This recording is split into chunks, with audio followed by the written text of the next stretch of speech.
Hey, it's Carl Topping here, and I want to welcome you to this presentation about the steps you need to take in order to become a successful entrepreneur. Now, personally, my main experience has been that of online business. However, I have had some experience in offline business as well. It doesn't really matter which area you are in, as what I'm about to teach you applies to both. You see, online and offline business is business at the end of the day, and the same main concepts are needed in both. Many will run their business on both, which by the way is something I highly recommend in order to maximise results. You may be pleasantly surprised that a lot of offline businesses do not have an online presence, and that does affect their business overall. So let's have a look at the definition of what an entrepreneur is. Now, while the definition of entrepreneur may vary a bit depending on who you ask, the basic definition of an entrepreneur is a person who organises a business or develops an idea and takes responsibility for its operation, its profits and its losses.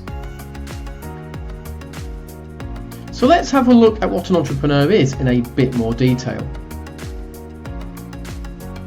So an entrepreneur is a starter.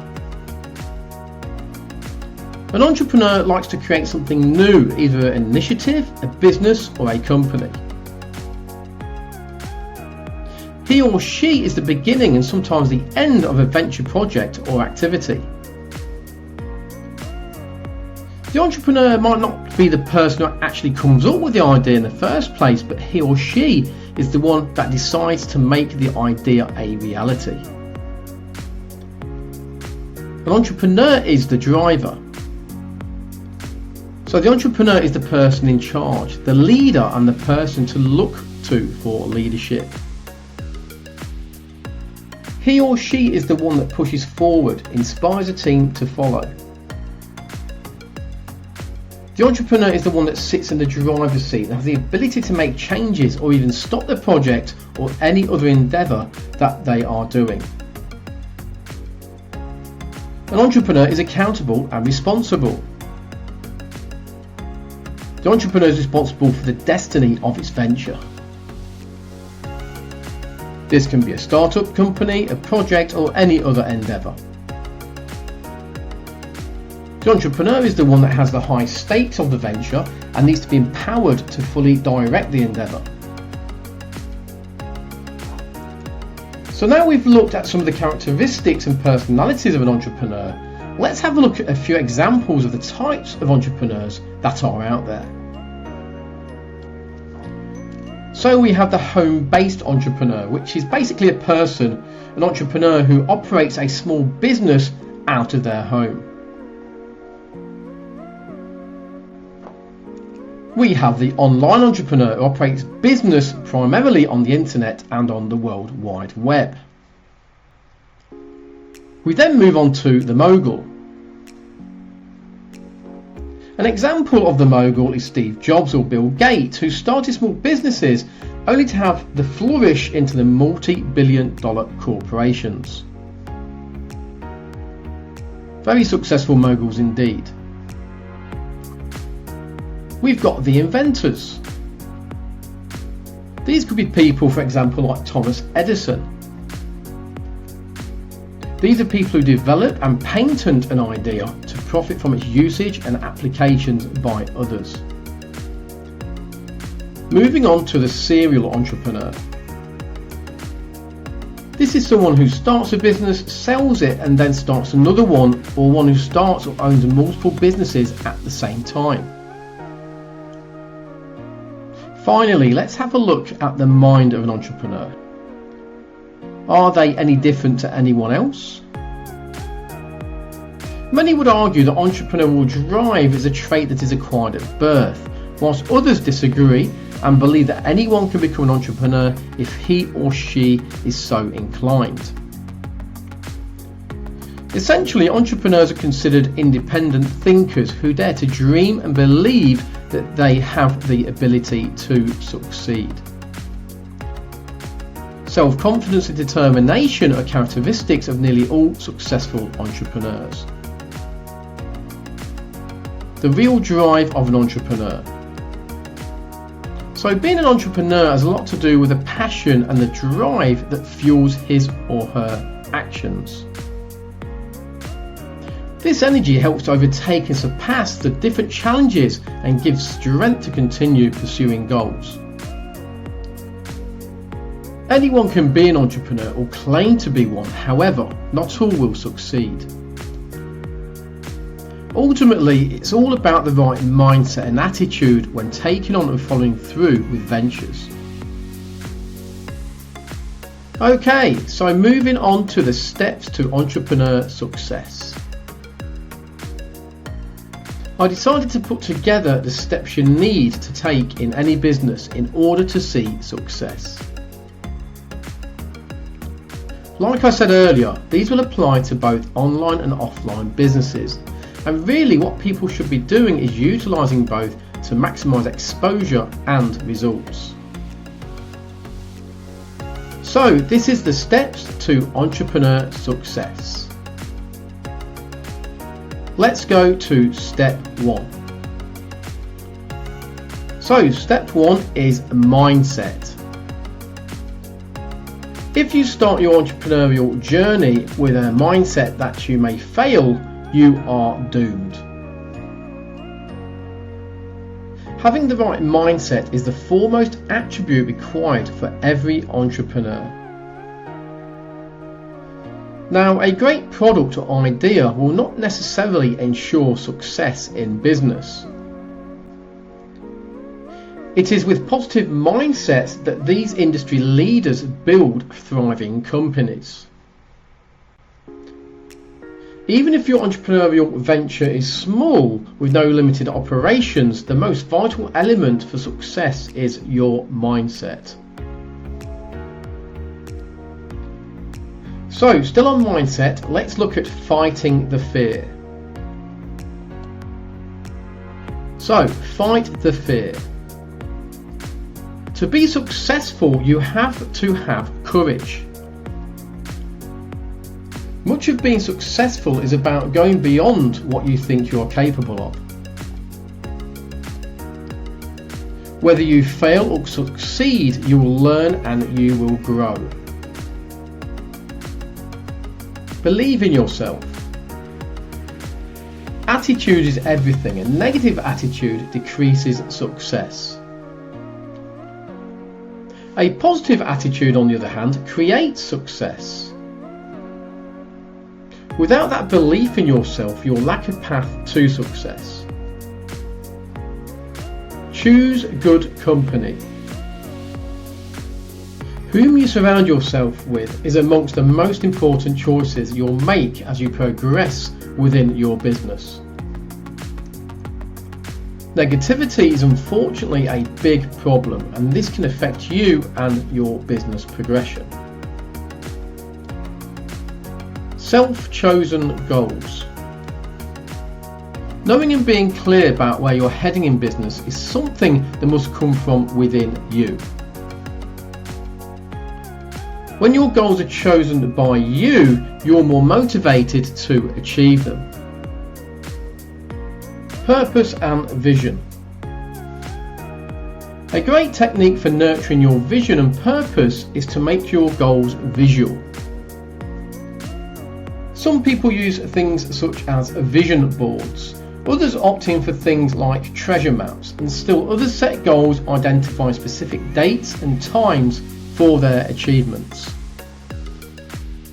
Accepting the challenge. There are a few easy paths up a mountain, and often they're hard to find. Challenge will be an essential piece in any type of success in business. Be discerning. Selectivity creates success. You may think deeply and intelligently about the bigger picture and what it is you need for each step along the way to continue articulating and executing your business goals. Be willing to take risks. There are no guarantees on any path to success in life or business. Therefore, risk and education often necessary for knowing more clearly if you're on the right path. Enjoy what you do. You're more likely to succeed in business when you enjoy and have a passion for what you're doing. There is a way to find passion about anything and everything you do in your life. Gratitude. When you see life and career in terms of the lack in what you have achieved, you cannot drive your business up the ladder of success. Negativity is then affecting your progress. Okay, so now moving on to step 2, and this is the business model. So when starting a business, you need to think hard about what kind of business you're going to be running and what area. This is also known as a niche that your business is going to be focused on. After you've done this step and after this is decided, you can start to build your presence and brand around this business model and this business venture. Now, it's a common mistake for people to start a business by providing products and services that they personally like and think that everyone else will like as well. Unfortunately, this is not always the case. A lot of businesses and ideas will fail because of this. This is why it's important to do niche research and see what it is people really want. Basically, you have to find the need and feed the need by providing the solutions that the people want. Doing niche research can be done in various ways, and a lot of the time you will be competing against other businesses and entrepreneurs who are trying to feed the same need. Due to this, you will see a lot of these businesses undercutting each other to try and get the next sale, and some struggle so badly to get sales that their business fails. This is why, as an entrepreneur, you have to try and stand out from the crowd and provide something that others don't and make your brand solid. Another thing entrepreneurs do is to buy failing businesses and improve them, which sometimes has amazing results. Some businesses can be providing great products and services, but may not have any idea on how to market these properly. This is where entrepreneurs' marketing skills and connections can come into place. Moving on to step 3, which is presence. Having a presence both on and offline really helps you to grow your business. It helps by building an awareness of your business and brand, and in turn trust and a following of people who are interested in what you have to offer. Some examples of how this can be done are having your own website, being active on social media sites, attending live events and networking, and online and offline advertising. The important thing to remember is that it takes time to build a presence and brand. You need to keep up momentum in order to see the best results. When it comes to advertising, there is also a cost involved, and a few losses may happen due to if a campaign is successful or not. On to step 4, traffic. Traffic is basically the eyeballs of people looking at your products and services. You can have the best products and services on the planet, but without traffic, your business is literally dead. There are many ways to get traffic to your products and services, both online and offline. These methods can be either free or paid. The best way is to utilise both and see which ones are the most effective and then scale them up. Some examples on how to get traffic are things such as paid advertising, social media, content marketing, flyers, events, selling platforms, and search engine optimization. One of the problems with traffic is some people will only use free methods on sites such as Facebook and other social media sites who will not invest into some paid advertising. This is understandable, and this can be due to lack of funds. However, like in any business, you need to be prepared to invest some money and take some risks in order to see results. Now, something to be careful with when using paid traffic is that you deal with a reputable provider. Over the years, there has been fake pay-per-click advertising around, and this can end up costing you a lot of money if you are not careful. If you have an offline business with an online business attached to it, which is recommended, then a good method to use is to have your website address printed on any flyers or any business cards you hand out offline. This drives more traffic to your business and gives potential customers an option on where to purchase your products and your services from. Another thing to remember is that you will end up getting a lot of leads, otherwise known as prospects, into your business via the traffic methods that you use. A lot of these leads will never become customers. However, you must treat them with respect, as they may become a customer at any time. Believe it or not, word of mouth and recommendations is one of the most powerful traffic methods that you will have. Therefore, make sure that you provide quality products and services along with customer support, as this can help your business grow in ways you could never imagine. Moving on to step 5. Now, you may have heard the word conversions on a few occasions. The definition of conversions is the point at which a recipient of a marketing message performs a desired action.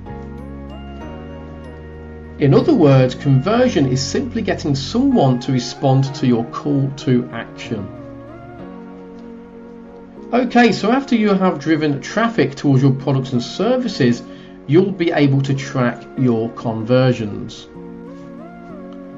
For example, if I have a website and I drive traffic to a lead capture page, a certain amount of people will join my email marketing list, and a certain number may make a purchase. I will be able to work out a percentage, otherwise known as my conversion rate, on my results. This enables me to analyse and see which traffic sources are performing better and scale up on these to increase my leads and revenue. The same principle can apply to an offline business, where you can work out conversions by the number of orders you receive on a certain product, or how many customers enter your shop on a certain day of the week. You could even be having a sale and advertise it by handing out flyers, and a certain number of people will attend and buy. Now, there are various tools you can use to track conversions online and offline. You'll be able to keep updated by your accounting. Either way, it is important to know your numbers so you know if something is working or not, and if it is worth investing more money into. Finally, step number 6, follow-up. Now, when starting a new business or releasing a product, the main focus is letting people know about it and potentially getting some new leads and customers. The important part to remember is to follow up with your new leads and customers, and this can turn leads into future customers and existing customers into repeat customers. Here are some benefits of the follow-up. Customer expectation fulfills and provides them with more reasons to get your product. Customers stick for a longer period of time as you are always available. They remember you for delivering great customer service. Your brand might spread among other people without even you knowing about it. Makes customers feel special and therefore increases reliability process for the customers. Regular follow-up always gives customers a chance to be heard and engaged. Follow-up can be a great source to ask customers what they want or expect from you. A follow-up marketing campaign call might get you a lead and a sale. Finally, existing customers are more likely to go for your product when a follow-up is in place because they already know you. Follow-ups are often linked to email marketing a lot of the time. However, phone calls are effective ways to follow up with the leads and existing customers, and the one-to-one interaction plays a big part in this being effective. So that brings me to the end of the presentation, and I hope that you've learnt something and enjoyed what I've had to share with you. What I really hope is that you can take away what I have shared and implement it into your own business ventures. The aim was to give you an understanding on how important it is to take necessary steps and not just jump into a business blind without going about it in the correct way and having things in place. These are areas that I've personally had to learn about and implement over the years. As always, there is always room for improvement, and I've changed my business models on numerous occasions so that I can gain as much knowledge as possible and choose what is right for me, my leads and my customers. Again, this is Carl Topping, and I want to thank you so much for watching this presentation, and I wish you the very best in your business ventures.